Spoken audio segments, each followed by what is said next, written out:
afternoon. Welcome to Cori Gauff's press conference. We'll go ahead and get started. Just as a quick reminder, please be sure to state your full name and media outlet before asking your question, and please use the raise your hand function. Coco, can you just start by walking us through your match and how you felt your performance was out there today?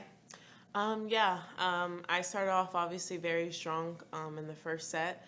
I was pushing her deep and causing her to make a lot of unforced errors.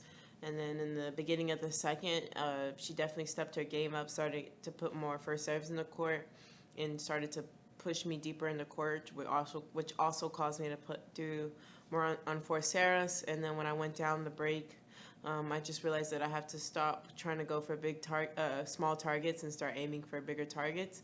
And that basically is what won me the set, which was being patient and playing the ball deep. Thanks so much, Coco. We will go over to Pat next.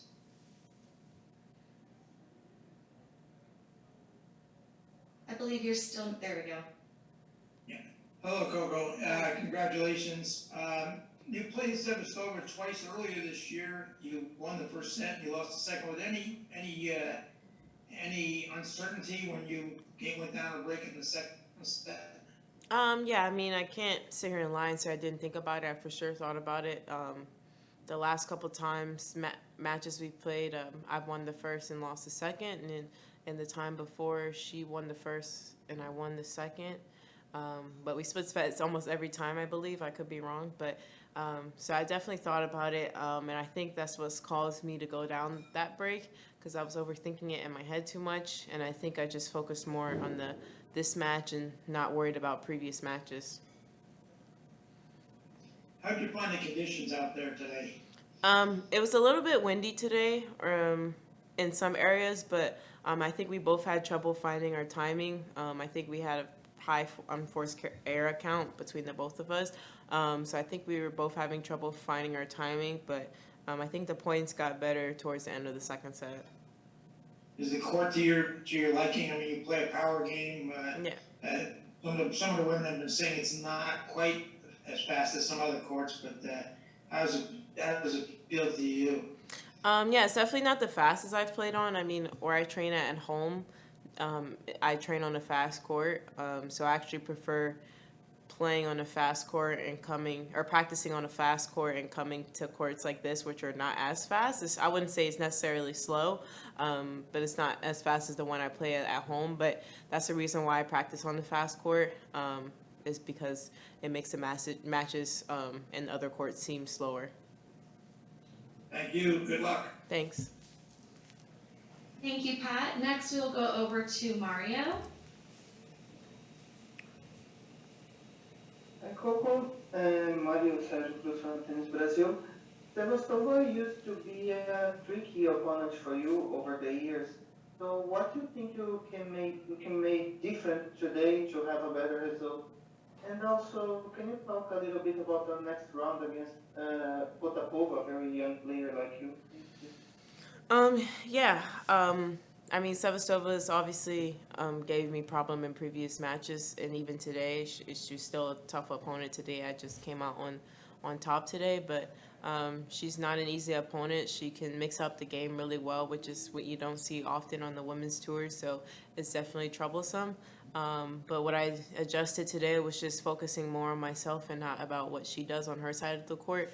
I think in the past I've overthink of what she can do, and sometimes it's better just to make your opponent play the ball, because at the end of the day we're all professional tennis players and we're all going to make good shots. I just have to focus and hope that I can I believe that I can make a good shot too. And about Anastasija, she's young, she's around my age, and we've played each other before, so it's going to be a good match. I think last time we played was 3 sets, or I think it was 3 sets or close 2 sets at US Open, I believe. So it's going to be a tough match, but I'm going to be ready regardless. Thank you, Mario. Next, we will go over to Gonzalo. Hi, Coco. Congrats on the win today. What can you say about your experience with COVID, and how do you feel now physically? My experience with COVID the timing of it was terrible, but the actual experience wasn't too bad. I didn't have symptoms other than loss of smell. And my dad and my brother also at the same time as me, so I didn't have to quarantine alone, and they also didn't have much symptoms. So we were one of the lucky ones. I know, unfortunately, for other people weren't as lucky, and I'm super grateful that I was able to come out of it unharmed and unscarred. Thank you. Thank you, Gonzalo. Next, we'll go over to Musab. Hi Coco, this is Musab Abdul from Sportskeeda. So earlier this year, you had a bit of a problem with the second serve. You were making a few double faults, but you seem to have solved that problem now. So would you say it was more of a mental issue, or did you work out some technical aspects of the shot, and did you specifically practice the second serve more in order to overcome the problem? Yeah, I definitely would say it was more of a mental issue. When I had those double fault problems, I was in practice making like 40 serves in a row, and then I would get to the match and not be able to make one. So it was definitely a mental issue. I guess now I finally found a turn to it. As Simone Biles, she called it the twisties. Obviously in tennis, we won't get hurt from double faulting, unlike what the twisties in gymnastics. But I think that's what I had on the serve. Obviously not as and you're not going to get injured from it, and it's not as serious of a thing as it is in gymnastics. But I think that's what I had on my serve. It's all mental, and then once you get out of it, like you said, I got out of it and I don't have as many double faults, but it just took a lot of repetition and breaking down the serve and just to really in practice making up game situations and trying to put yourself in pressure. But it took a long time. Thank you very much. Next, we'll go over to Diana. Thank you. This is Diana Tomei from Row Media. I was just wondering, how are you working out through these mental issues? Are you working with a psychologist? Mm-hmm. I mean, with the serve, that was so far I've been like the only problem I had regarding mental issue that I had that showed in my game.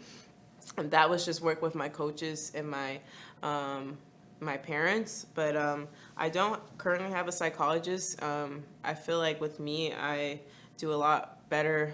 My personal preference is to journal, and I journal a lot. So I guess my journal is kind of my psychologist, and that's how I've worked through most of my problems. And also my mom, she's the one I go to talk to whenever I feel anything. She was a D1 athlete as well, and I feel like me and her have similar personalities. So when I feel like I need to talk to someone, my mom is always there for me.